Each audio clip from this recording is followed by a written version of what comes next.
নিজের দোষ ঢাকার জন্য এবার অনির্বাণ নিজের সেই চিরচেনা উপায়ই অবলম্বন করলো আরও একবার। হ্যাঁ বন্ধুরা, ভিডিওতে লাইক দিয়ে দেখতে থাকুন। অনির্বাণ রায়ের কাছে ক্ষমা চাওয়ার জন্য অনির্বাণের গোটা পরিবারকে নিয়ে যখন হসপিটালে হাজির হয়, ঠিক সেই সময় স্রোত আটকিয়ে দিয়ে অনির্বাণকে বলতে থাকে যে কোন সাহসে, কত বড় আসপর্দা তোমার, তুমি এখন এখানে এসেছো বলো তো? তোমার লজ্জা করে না?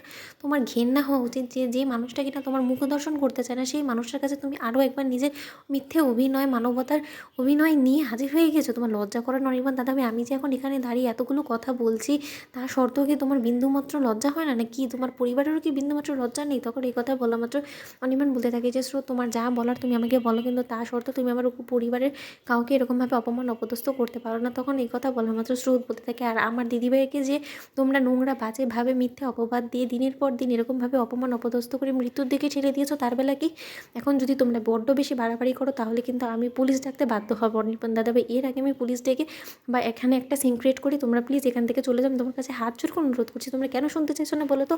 তোমাদের এই চিরচেনা বারবার করে ক্ষমা চেয়ে আমার দিদি ভাইয়ের কাছে এরকম মানবতার ফেরিওয়ালা সাজার এই মিথ্যে অভিনয়টা না এবার আর চলবে না। কারণ আমার দিদিভাই এবার যথেষ্ট পরিমাণে শক্ত হয়ে গিয়েছে। ও বুঝতে পেরে গিয়েছে যে আর যাই হোক না কেন, ও মানুষ রূপে একটা পাষণ্ডকে ভালোবেসেছিল, আর এই অমানুষটা আর যাই হোক না কেন কোনোদিনও ওর যে এর বলে হবে না, সেটা ও খুব ভালো করে বুঝতে পেরে গিয়েছে। তাই এখন আর যাই হোক না কেন, তুমি মিথ্যে অভিনয় করে আমার দিদিভাইকে আর ফাঁসাতে পারবে না।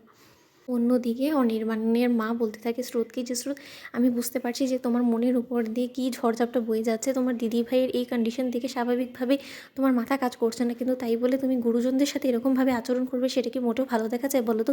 তুমি যথেষ্ট পরিমাণে ছোটো, তাই বড়দের সব কথার মধ্যে তোমার কথা বলাটা মোটেও মানে না। তুমি সেটা বুঝতে পারছো না?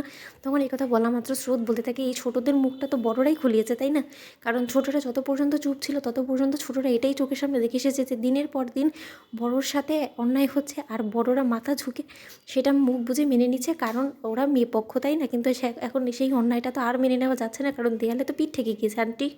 তখন অনির্বাণ বলতে থাকে যে মা, ওর সাথে কথা বাড়িয়ে লাভ নেই, আমরা বরঞ্চ কেবিনে গিয়ে রাইয়ের সাথেই সোজাসুজি কথা বলি। তখন এই কথা বলতে না বলতেই রাইয়ের মা এসে বলতে থাকে, দাঁড়াও, তোমরা একবারও আমার পারমিশন নেওয়ার প্রয়োজন মনে করো নি? আমার মেয়ের সাথে দেখা করছে তোমরা কোন সাহসে বলো তো? আর দিদি, আপনার লজ্জা করছেন? আপনি কোন সাহসে আপনার এই অমানুষ ছেলেকে নিয়ে হসপিটালে এসে হাজির হয়েছেন? আপনারা কি মনে করেছেন যে আপনারা আরও একবার আমার মেয়েকে মিথ্যে মায়াজালে ফাঁসিয়ে আমার সামনে দিয়ে নিয়ে চলে যাবেন, আর আমি মা হয়ে আরও একবার দেখবো, সেটাই আপনারা মনে করেছেন? সেটার হওয়ার নয়। অনির্বাণ, তোমার মনে আছে না সেদিন সকালবেলা এসে তুমি আমার মেয়ের বিরুদ্ধে মিথ্যে অভিযোগ করে আমার মেয়েকে দুশ্চরিত্র বলে গিয়েছিলে? এখন কি হলো তো চারবেলা, যে তুমি এখন দুশ্চরিত্র স্ত্রীকেই মানিয়ে গুছিয়ে এখন বাড়িতে নেওয়ার জন্য এত চেষ্টা কেন করছো বলো তো? তোমার স্ত্রীকে কি আদৌ তোমার বাড়িতে মানায় বলো তো? শোভা পায় তো? বন্ধুরা, ভিডিওটি ভালো লেগে থাকলে একটু শেয়ার করে সাবস্ক্রাইব করতে বলো না।